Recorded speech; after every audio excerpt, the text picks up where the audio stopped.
ആള് നമുക്ക് രക്തം തന്നാള് ഇതെന്റെ മോളുടെ പ്രായമുള്ളൂ ആർക്കുള്ളൂട്ടാ. വല്യപ്പ പറഞ്ഞ നിങ്ങൾ പൈസ ഒന്നും വാങ്ങിയിട്ടില്ലെന്ന്.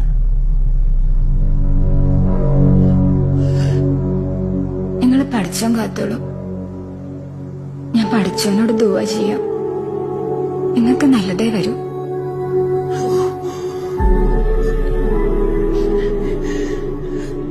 പൊന്നെ ഹാജരെ വന്നേ ഹാജരെ എന്താ പിടിച്ചേ നിനക്ക് തന്നാ പിടിച്ചേ എന്താ ഇത്? അവിടെ വെച്ചോ വേണ്ടെന്നേ ഹാജരെ എന്റെ നിവൃത്തി ഓരോണ്ടാ എന്റെ വീട്ടിൽ ഇന്നലെ അരി മേടിച്ചില്ലേ ഈ പോലീസ് മാത്രമേ ഉള്ളൂ.